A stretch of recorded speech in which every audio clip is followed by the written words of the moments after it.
Y hoy el protagonista de la cuarta jornada de esta 80ª Asamblea General de las Naciones Unidas va a ser Benjamín Netanyahu, el primer ministro de Israel, que ya se encuentra en Estados Unidos, que después de hablar, va a hablar en pocos minutos, se espera que comience su discurso, va a ser quien abra justamente esta cuarta jornada, después va a tener una reunión con Donald Trump. Y hay mucha expectativa. ¿Qué va a decir Netanyahu? Un sector muy importante dentro del gobierno israelí, el ala de la derecha más dura que incluye el gobierno de Netanyahu, estaba planteando que en respuesta a el reconocimiento del Estado palestino por parte de los principales líderes europeos, lo que debía hacer Israel es anexar Cisjordania o Judea y Samaria, es decir, el territorio que hoy controla parcialmente la Autoridad Nacional Palestina, que es reconocida por la mayor parte del mundo como la autoridad sobre justamente esos territorios y como el sector dentro de lo que es el liderazgo palestino con el que se puede dialogar porque no son directamente terroristas como Hamas. Ahora bien, si hiciera eso, provocaría probablemente una serie de reacciones muy fuertes por parte del mundo árabe.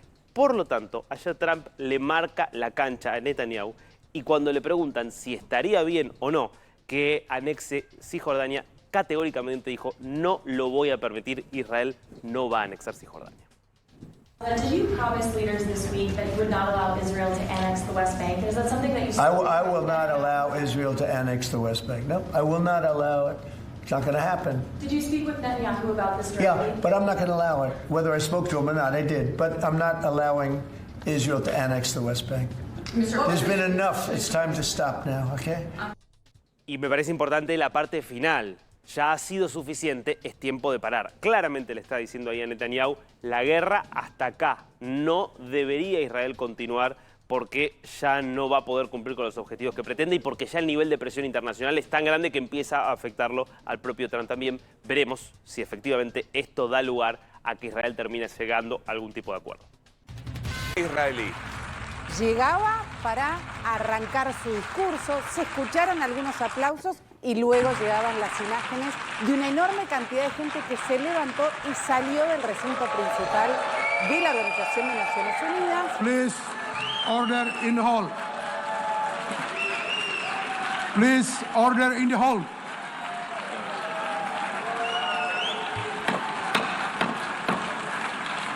Abucheos y aplausos, decía entonces en el recinto principal, allí sobre el río, en la isla de Manhattan, un Benjamín Netanyahu que, por supuesto, antes de este discurso que veíamos recién con lo que sucedía, pidió que su discurso se escuche en la Franja de Gaza para que le llegue a los rehenes que permanecen allí, que por supuesto también le llegue a los teléfonos de todos los gazatíes y hablando principalmente de la situación de Irán, el eje del terror de Irán amenaza la paz del mundo y la mera existencia de mi país Israel. Estaba desarrollando un programa masivo de armas balísticas. La intención es amenazar a Israel, a Estados Unidos. No tengo recuerdo de un vaciamiento del recinto de la Asamblea General de Naciones Unidas como esta. Recordemos que ayer Muhammad Abbas, el titular de la Autoridad Palestina, habló a través de imagen, a través de un Zoom, porque los Estados Unidos no le concedieron la visa de ingreso al país. al hombre de la autoridad. Pero yo no recuerdo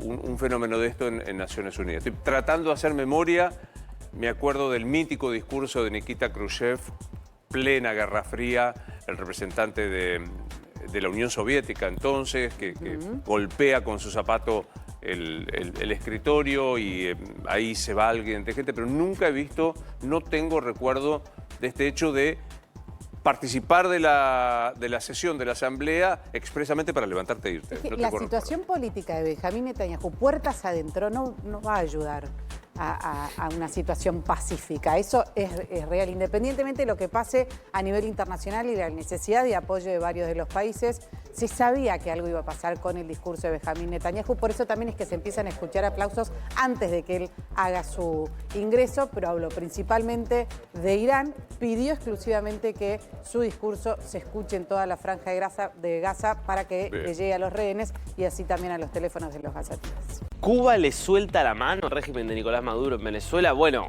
pareciera que eso es lo que se extrae de una declaración que hace ante Mehdi Hasan, periodista de origen árabe de la cadena Al Jazeera, al vicecanciller cubano, al que le preguntan obviamente por todo lo que está haciendo Estados Unidos, el despliegue en el Caribe, las amenazas contra Nicolás Maduro, y la pregunta es clave. Si hubiera una guerra entre Estados Unidos y Venezuela, ¿Cuba intervendría en apoyo del país con el que tiene vínculo más cercano, del régimen con el que tiene un vínculo directamente hermanado en todo sentido, tanto en negocios como en política? Escucha la respuesta. If they go to war with Venezuela, we just published an article at Zeteo from a former Pentagon advisor who says we may be sleepwalking into a war with Venezuela. If that happens, where does that leave Cuba? Does Cuba get involved on the side of Venezuela? Does it try and stay out and stay neutral? Cuba will give its full political support. Political if the support. U.S. goes to war with any country in Latin America, Political support. it is the duty of You chose your words carefully. Political support. You will not get involved militarily to support Venezuela. That's a very dangerous question to answer. We're not going to war with the United States. No, I didn't say you were going to war. But if the U.S. goes to war with Venezuela... We'll give our full support to Venezuela. Okay. Basically, political is our and solidarity. How worried are you about the prospect of a war? Very worried. Very worried. Está clarísimo. Apoyo político sí, declaraciones sí, pero bajo ningún concepto el régimen se va a exponer a ir a una guerra contra los Estados Unidos que le daría una excusa a Trump de hacer lo que siempre quiso, que sería ir contra el régimen castrista. Antonio, ayer un mensaje extraño por parte del Departamento de Guerra de los Estados Unidos. El jefe del Pentágono, Pete Hegseth, envía una orden para toda la plana mayor de las Fuerzas Armadas desplegadas por el mundo. Son casi 800 generales, almirantes y altos mandos de las distintas fuerzas que componen las Fuerzas Armadas de los Estados Unidos, para que todos juntos vayan el martes a Quantico, Virginia, donde está la sede del Cuerpo de Marines, para una reunión de emergencia. Dicen los que... Washington Post da la exclusiva de esto, es quien primero anticipa, esto es lo que lo plantea. Hegseth ordena una extraña y urgente reunión de cientos de generales y almirantes. Bueno, tan urgente. Si es de jueves a martes. No, pero pensá que vos tenés tipos distribuidos por todo el mundo. Que tienen, por todo el mundo, claro. Que tenés, Sí. no están todos en Estados Unidos. Vos tenés gente hoy, las bases militares que tiene Estados Unidos en todo el planeta. Entonces, eso supone una logística que necesariamente tenés que dar un par de días. Dicen los que saben de las cuestiones de defensa de los Estados Unidos que no hay antecedente, por lo menos en las últimas décadas, de algo así. De que en tan poco tiempo, si estamos hablando menos de una semana, digamos, el jefe del Pentágono diga, nos reunimos todos porque tenemos que conversar algo importante. Obviamente esto da lugar a todo tipo de lucubraciones, hipótesis, qué sé yo. Una hipótesis que tiene que ver con cuestiones internas del Departamento de Guerra, Hegseth, por orden de Trump, viene haciendo una modificación muy importante. Sobre todo, primero hizo una purga muy fuerte, había muchos enojados con que él fuera el jefe del Pentágono, entre otras cosas. ¿Por qué? Porque el jefe del Pentágono en general es un general de muy alto rango. Es decir, es un tipo que ya es jefe de algún sector importante de las Fuerzas Armadas, y entonces lo ponen al secretario de Defensa. Él no. Él tenía un cargo intermedio. Él fue militar, combatió y tuvo un papel bastante destacado en Irak y en Afganistán, pero nunca llegó a general ni a un puesto jerárquico. Además de otras polémicas que él tuvo. Eso ha generado resistencia. Pero además él viene con toda una reorganización. Él decía que las Fuerzas Armadas habían tenido una cuestión muy de incorporar ciertos lineamientos de género, de corrección política, de decir, bueno, la mujer y el varón están en las mismas condiciones para desarrollar cuestiones de combate directo. Él dice, bueno, no, hay un montón de cuestiones en las que no están en la misma condición, eso debe modificarse. Se priorizó mucho más cuestiones casi de marketing de género que de estar en lo más preparado. Línea Trump. Línea Trump, por supuesto, yendo en contra de lo que venía siendo un poco la cuestión con país. Entonces, que podría haber una profundización de eso, que puede haber ya por lo menos 7 tipos muy importantes ya fueron desplazados, y avanzar con eso. Otra hipótesis es que puede haber una idea de, bueno, bajar un mensaje en relación a un nuevo conflicto que pueda estar abriéndose, o un conflicto que por ahí ya está ahí. Obviamente muchos están viendo el Caribe, muchos están viendo Venezuela, y que acá puede haber alguna decisión, digamos, más fuerte de la que estamos viendo. Hay que esperar al martes, pero evidentemente se están produciendo movimientos en el Pentágono. Esto tiene que ver con movidas de Pedro Sánchez para ocultar también lo que a Pedro Sánchez le está pasando a nivel interno. Mañana va a ser un día muy complicado para Sánchez porque Begoña Gómez, su esposa, y los otros imputados por el juez Juan Carlos Peinado van a tener que ir a una audiencia que puede ser clave. ¿Sábado? Sí, sábado. Sábado, a las 6 de la tarde. Donde puede empezar a definirse si definitivamente va a juicio o no. Un par de novedades de estas horas. Primero, de esta semana, en realidad, la que te voy a contar ahora, el juez Peinado diciendo, para mí esto tiene que ser juicio popular. Si se abre un juicio, tiene que ir a un juicio por jurado, porque malversación de fondos es uno de los juicios donde se habilita, según la Constitución española, la posibilidad de un juicio popular. Imagínense lo que sería para Pedro Sánchez que haya un jurado popular teniendo que decidir sobre si su esposo es delincuente o no.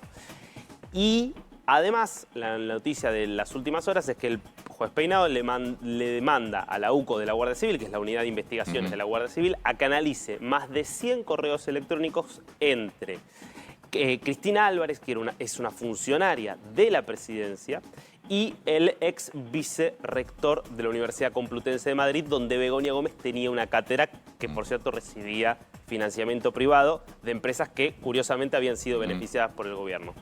Acá, ¿por qué es clave el análisis de esos correos? Pues yo creo que ese puede ser un tema, porque es muy fácil de probar esto quizás. El delito es por malversación, ¿por qué? Porque lo que se argumenta es que esta funcionaria que dependía de presidencia en realidad trabajaba para Begoña Gómez, con el sueldo pagado por la presidencia, por el Estado español. Eso está terminantemente prohibido, pero terminantemente prohibido básicamente porque no tiene funcionarios a cargo la primera dama, porque la primera dama no tiene cargo en sí, en el contexto español. Si el análisis de esos correos da que efectivamente, como se cree, ella hacía gestiones para Begoña Gómez, yo no sé con qué argumento va a poder sortear una condena por malversación. Vamos a dar la vuelta al mundo. Empezamos con un recorrido que nos va a llevar a Nueva York, Naciones Unidas, Asamblea General y, en rigor, Consejo de Seguridad, que es el que toma las decisiones ejecutivas importantes de la ONU, con China y Rusia saliendo al rescate de la República Islámica de Irán. ¿Por qué? Porque había un esfuerzo por decir, sancionemos a Irán, que ha decidido no cooperar más con el Organismo Internacional de Energía Atómica, con el intento de quizás reanudar el programa nuclear que quedó severamente dañado después de los ataques conjuntos de Israel y de los Estados Unidos. Bueno, fíjate vos, socios de los BRICS, tanto en este caso China como Rusia, además utilizando obviamente el poder de veto que tienen como miembros permanentes del Consejo de Seguridad en rescate, en este caso, de un país que promueve el terrorismo y que amenaza realmente al mundo con su programa nuclear. Me voy a los Estados Unidos. Había realmente mucho entusiasmo en la Casa Blanca con este dato. 3,8 perdón, el crecimiento de la economía estadounidense en el segundo trimestre. La expectativa era 3,3, es decir, estás hablando de medio punto por encima de las expectativas del mercado. Esto que por ahora al menos le está dando la razón a Trump con todo su programa de aranceles. ¿Por qué? Porque se decía, los aranceles iban a hacer que suba la inflación. Bueno, por ahora no se está viendo suba la inflación. De hecho, lo que se está viendo, fíjate vos, si esto pasara en la Argentina, ¿no? Que es que el costo adicional que han tenido las empresas lo han asumido las empresas en términos de perder margen de ganancia en vez de transmitírselo a los consumidores, con lo cual no está habiendo inflación y además el crecimiento por ahora al menos por encima de las expectativas. Muy corto plazo todavía, hay que esperar para ver un poquito más a la larga cuál termina siendo el efecto. Y la última, me voy a Brasil. Atención con este tema, y es los controles que se están reforzando por la minería ilegal del oro en la Amazonía. Es muy delicado lo que está pasando. La Amazonía es una región muy rica en recursos naturales, entre otras cosas también en recursos minerales, pero claro, es una reserva fundamental en cuanto a la capacidad de capturar monóxido de carbono a nivel mundial, a capturar dióxido de carbono en rigor a nivel mundial.